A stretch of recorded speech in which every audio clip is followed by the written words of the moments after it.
পার্থ চট্টোপাধ্যায় তো প্রকাশ্যে বলেছিলেন যে আমার নয় হাঁটুর বয়সী একটি গার্লফ্রেন্ড আছে, কিন্তু অন্যান্য তৃণমূল নেতাদের 3-4টে করে বউ আছে, গার্লফ্রেন্ড আছে। সেই সময় যদি বাকি আমার সহকর্মীরা তারা যদি পাশে এসে দাঁড়াতেন, আমি তাঁদেরই কথা বলছিলাম, তাহলে এই অরূপ স্বরূপ বিশ্বাসদের দাঁত নোখ মমতা বন্দ্যোপাধ্যায়ের অনুপ্রেরণায় এত বিষাক্ত আর ক্ষতবিক্ষত করতো না টলিউডকে। সবার ওপরের মাথা তো মমতা বন্দ্যোপাধ্যায়, তারই অনুপ্রেরণায়। তিনি তো তথ্য সংস্কৃতি মন্ত্রী ছিলেন, টলিউডকে কিভাবে ক্ষতি করা হয়েছে তিনি তো জানতেন। তারপর তো অরূপ আর স্বরূপকে তো সরাননি যাতে পুরো সর্বনাশটা হয় টলিউডে। তার জন্যই তো তিনি বারবার স্ট্রাইক হ্যান ত্যান যাবতীয় ক্ষতি হওয়ার পর এই অরূপ আর প্রিয় স্বরূপকেই তো রেখে দিয়েছিলেন টলিউডকে শ্মশানের চেহারায় পরিণত করবার জন্য। কেঁচো খুঁড়তে গিয়ে যদি কেউ মনে করেন সাপ বেরিয়েছে, তা নয়। তাদের যা দুর্নীতি, যা পাপ, কেঁচো খুঁড়তে গিয়ে পাইথন বেরোবার অপেক্ষায় আছেন সবাই। যারা যারা যখন আমার গাড়ি বাড়ি বিক্রি হচ্ছে, প্রায় খেতে পাচ্ছি না, দেখে হেসেছিলেন। আমি 5 বছরে এই অরূপ স্বরূপ বিশ্বাসদের অসভ্যতামির জন্য মাত্র 72 দিন কাজ করেছিলাম। আমি যে বাড়িতে নেমন্তন্নে যেতাম তারা সেই বাড়ি অ্যাভয়েড করত। বিভিন্ন ইন্টারভিউতে আমাকে নিয়ে অনেক কুকথাও বলেছে। দেখো, আমাদের ভাগ্যে তো সেটাই লেখা হয়েছিল, যারা আমরা পশ্চিমবঙ্গবাসী, যারা কাজ করতে চেয়েছিলাম সততা নিয়ে এবং যোগ্যতা নিয়ে। যোগ্যর কোনো দাম ছিল না মমতা বন্দ্যোপাধ্যায়ের নির্দেশে চলা এই সরকারের এবং শাসক দলের। যিনি পশ্চিমবঙ্গের অপরাধ অন্যায়কে দেখতে পেতেন, যিনি মানুষের অধিকার খর্ব করা, মানুষকে লুট করার যন্ত্রণা দেখতে পেতেন, প্রতিবাদ করতেন, যিনি সত্যকে আশ্রয় করে নিজের যোগ্যতাকে অবলম্বন করে বেঁচে থেকে নিজের জীবিকা এবং জীবন চালাবার চেষ্টা করতেন, তাঁরাই ছিলেন মমতা বন্দ্যোপাধ্যায়ের দুচক্ষের বিষ। আর সেই মমতা বন্দ্যোপাধ্যায়ের লুঠের আদর্শে অনুপ্রাণিত হয়ে টলিউডে এই অরূপ এবং স্বরূপ বিশ্বাস তারা সারা ভারতবর্ষের ফিল্ম ইন্ডাস্ট্রিতে যে যে নিয়ম নেই, যে যে নিয়মগুলো শিল্প জগৎকে ধ্বংস করে, শিল্পের পরিবেশকে নষ্ট করে, সেইগুলোই তারা করে গেছেন। টেকনিশিয়ানস, শিল্পী, প্রযোজক, পরিচালক একে অপরের মধ্যে সম্পর্ক খারাপ করিয়েছেন। তারা এমন পরিবেশ তৈরি করেছিলেন লুটের রাজত্ব, যেখানে তাদের পাপের আপনি যদি অংশীদার না হন তো তাহলে আপনার কাজ জুটবে না। আর যদি আপনি আপনার নিজের পেট ও পরিবার বাঁচাতে চান, অরূপ স্বরূপ বিশ্বাসদের অন্যায়ের পার্টনার হন। এই সিলেবাস তারা তৈরি করেছিল, যা মানবাধিকার বলুন, নাগরিক অধিকার বলুন, যার পক্ষে ভয়াবহ, গণতন্ত্রের পক্ষে ভয়াবহ। তো সময়ের নিয়ম, ধর্মের কল বাতাসে নড়ল, অহংকারের পতন হলো, দিশেহারা হলেন তথ্য সংস্কৃতি প্রাক্তন মন্ত্রী মমতা বন্দ্যোপাধ্যায়, প্রাক্তন মুখ্যমন্ত্রী মমতা বন্দ্যোপাধ্যায়, যার নির্দেশেই টলিউডকে কলুষিত করা হয়েছে। শিল্পীদের ব্যবহার করা হতো রাজনৈতিক তাদের মঞ্চে উঠে তাদের যে অপরাধের কাজ সেগুলো থেকে ভুল বোঝাবার জন্য, প্রচারের অস্ত্র হিসেবে ব্যবহার করে মানুষকে ঠকাবার কাজে। সবাই মন থেকে তাদের পাশে দাঁড়িয়ে হেসে ছবি তুলতেন এমন নয়, তারা বাধ্য হতেন, না হলে তাদের ডাল ভাত বন্ধ হয়ে যাবে। হ্যাঁ, অবশ্যই এমন কিছু মানুষ ছিলেন যারা ডাল ভাতের পর বিরিয়ানিও খেতে চাইতেন, তাদের বিরিয়ানি বন্ধ হয়ে যাবে।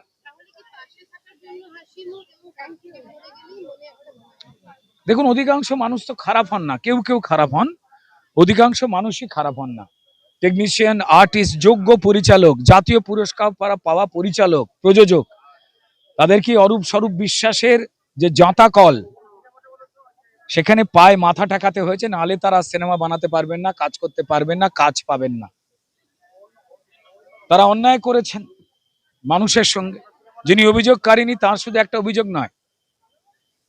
20শে মে যখন আমি প্রথম টেকনিশিয়ান স্টুডিওতে আমাদের এই 26টি গিল্ডের যে ডাক, তাদের আমন্ত্রণে গিয়েছিলাম তাদের কথা শুনতে, তখন এই ভদ্রমহিলাই কান্নাকাটি করে প্রথম জানিয়েছিলেন আমার সামনে, চোখের জল ফেলেছিলেন আপনাদের মিডিয়ার সামনে, যে তার সঙ্গে কি কি অত্যাচার করা হয়েছে। সুরুচি সংঘ, সেখানে নিয়ে গিয়েও অত্যাচার করা হতো বলে তারা জানিয়েছেন। টাকা লুট, টলিগঞ্জে যে যে টেকনিশিয়ান থেকে শুরু করে বাকিরা তার এই পাপ কাজের সঙ্গে জড়াবে না, এই লুটের সঙ্গে জড়াবে না, তাদের কেরিয়ার খতম।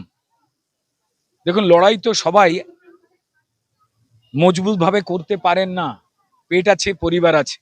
আবার কেউ কেউ আত্মসমর্পণ করে দিতেও ভালোবাসে। তাই চাল থেকে কাকর বাছা একটু কঠিন। তবু যাই হোক, একজন মানুষের গ্রেপ্তারে এত খুশির হাওয়া আসতে পারে মানুষের মনে, তা পশ্চিমবঙ্গ কোনোদিন দেখেনি।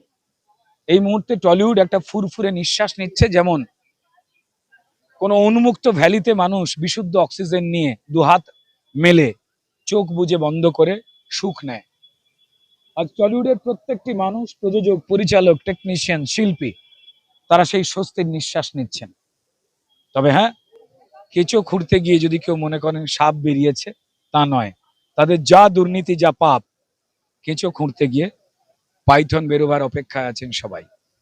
রুদ্রদা, একটা জিনিস জিজ্ঞাসা করব, যে এই যে স্বরূপ বিশ্বাসের বিরুদ্ধে একাধিক অভিযোগ উঠছে নারী ঘটিত, মানে রোজ রোজ নাকি নতুন নতুন মেয়ে সাপ্লাই দিতে হবে, এরকমই একটা অভিযোগ আছে। দেখুন, আমার মনে হয় যে এই বিষয়ে তার পরিবার, তার স্ত্রী, তার যারা ঘনিষ্ঠ বন্ধু বান্ধব ছিলেন তারাই বেশি উত্তর দিতে পারবেন। যে অভিযোগ করা হয়েছে, খুব জেনারেলি আমরা দেখেছি জেল থেকে বেরোবার পর জেল খাটা, চাকরি চুরির সঙ্গে জড়িয়ে থাকা প্রাক্তন শিক্ষামন্ত্রী মমতা বন্দ্যোপাধ্যায় খুব প্রিয় পার্থ চট্টোপাধ্যায় তো প্রকাশ্যে বলেছিলেন যে আমার নয় হাঁটুর বয়সী একটি গার্লফ্রেন্ড আছে, কিন্তু অন্যান্য তৃণমূল নেতাদের 3-4টে করে বউ আছে, গার্লফ্রেন্ড আছে। তো তাই আমার উত্তরের অপেক্ষা আপনাদের করতে হবে না। ইঙ্গিত দিয়ে দিয়েছিলেন মমতা বন্দ্যোপাধ্যায়ের প্রিয় এবং ঘনিষ্ঠ চাকরি চুরির সঙ্গে জড়িয়ে থাকা প্রাক্তন শিক্ষামন্ত্রী, এখন যিনি জামিনে রয়েছেন, সেই পার্থ চট্টোপাধ্যায় স্বয়ং। তো তাই অভিযোগকারিনীর যে বক্তব্য আর মমতা বন্দ্যোপাধ্যায় ঘনিষ্ঠ তৃণমূল নেতা পার্থ চট্টোপাধ্যায়ের বক্তব্য একই সুরে রয়েছে। বলছি, আপনার বিরুদ্ধেও একাধিক সময় বিভিন্ন রকম আন্দোলন করতে এই অরূপ বিশ্বাস বলতেন, কারণ আপনি তাদের বিরুদ্ধে কথা বলতেন। দেখুন, সবার আগে বয়কট রুদ্রনীল ঘোষকেই প্রথম করানো হয়েছে 2021 সাল। আমি যখন বলেছিলাম যে টলিউডে মাফিয়া রাজ চলছে, এইভাবে কোনো ফিল্ম ইন্ডাস্ট্রি চলতে পারে না, আপনারা তার ফলাফল দেখেছেন। যেখানে বছরে 100-110টা ফিল্ম টলিউডে তৈরি হতো, সেখানে সেই সংখ্যা, কড়া কড়া নিয়ম, নিয়মের বাইরের নিয়ম, যা সিনেমা শিল্পকে ক্ষতি করে, যার ফলে ফিল্ম এসে দাঁড়িয়েছিল 30-35টা, অর্থাৎ 70% কাজ চলে গেছিল প্রযোজক, পরিচালক, শিল্পী এবং টেকনিশিয়ানদের। তো আমি যখন সেই নিয়মগুলোকেই আঙুল তুলেছিলাম, যা সত্যজিৎ রায়, মৃণাল সেন, ঋত্বিক ঘটক, উত্তম কুমার, সুচিত্রা সেন, পাহাড়ি সান্যাল, ছবি বিশ্বাস, তাদের মতো মানুষদের এই গর্বের ইন্ডাস্ট্রিকে ধ্বংস করবে, তখন আমার বিরুদ্ধেই এই স্বরূপ বিশ্বাস আমার টেকনিশিয়ান ভাইদের বাধ্য করেছিল বুকে কালো ব্যাচ লাগিয়ে টেকনিশিয়ান স্টুডিও থেকে উত্তম কুমারের মূর্তি অবধি মিছিল করাতে বাধ্য করতে। আর সেই মিছিল থেকেই আমার টেকনিশিয়ান ভাই বন্ধুরা ফোন করেছিল যে ভাই, তোর বিরুদ্ধে মিছিলে হাঁটতে বাধ্য হচ্ছি, নাহলে আমাদের কাজ করে খাওয়া বন্ধ করে দেবে স্বরূপ বিশ্বাস, ক্ষমা করিস ভাই। না, সেদিন আমার পাশে এসে কেউ দাঁড়াননি। আমি কথা বলেছিলাম সবার জন্য, আমি ছিলাম একা। সেই সময় যদি বাকি আমার সহকর্মীরা, তারা যদি পাশে এসে দাঁড়াতেন, আমি তাঁদেরই কথা বলছিলাম, তাহলে এই অরূপ স্বরূপ বিশ্বাসদের দাঁত নোখ মমতা বন্দ্যোপাধ্যায়ের অনুপ্রেরণায় এত বিষাক্ত আর ক্ষত বিক্ষত করতো না টলিউডকে। তো যাই হোক, সেই আগুনে তারাও পরে পুড়েছেন এবং জ্বলেছেন, তারপর অনেকেই পরে মুখটুক খুলেছেন। কিন্তু যাই হোক না কেন, ততক্ষণে যা ক্ষতি হবার হয়ে গেছে। কিন্তু যাই হোক, তোমার বিরুদ্ধে তোমার দিকেও বন্ধুত্বের হাত বাড়িয়েছে যারা একসময় তোমার বন্ধু বলে বলতো, তারপরে তারা সরে গেছিল। দেখুন, ভারতীয় জনতা পার্টি কখনো পর্যন্ত প্রতিহিংসার রাজনীতির কথা বলে না। আমাদের সম্মানীয় প্রিয় সভাপতি শ্রমিক ভট্টাচার্য মহাশয়, আমাদের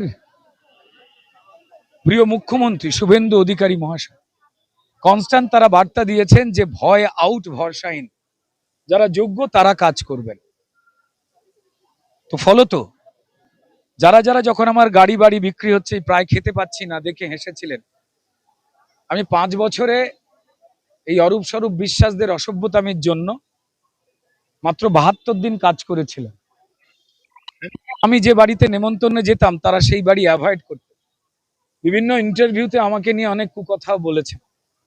তারপর তারাই, মানুষ যখন ভারতীয় জনতা পার্টিকে, অন্য কোনো দলকে নয়, যখন আশীর্বাদ করলেন, তখন তারাই ফুল দিতে এসেছিলেন, আমি ভুলিনি। কিন্তু ভারতীয় জনতা পার্টি শেখায় গড়তে, কিন্তু আমাদের সবকিছু মনে রয়েছে। সোহমের বিরুদ্ধে এফআইআর হয়েছে রুদ্রদা, কি বলবেন? দেখুন, সেই এফআইআর যে যে কারণে হয়েছে সেগুলো নিশ্চয়ই পুলিশ অনুসন্ধান করে দেখবে।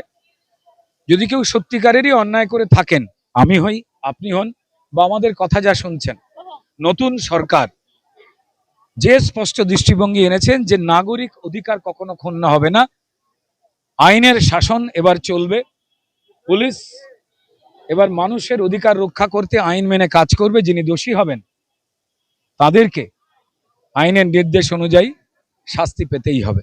সবার উপরের মাথা তো মমতা বন্দ্যোপাধ্যায়, তারই অনুপ্রেরণায় তিনি তো তথ্য সংস্কৃতি মন্ত্রী ছিলেন।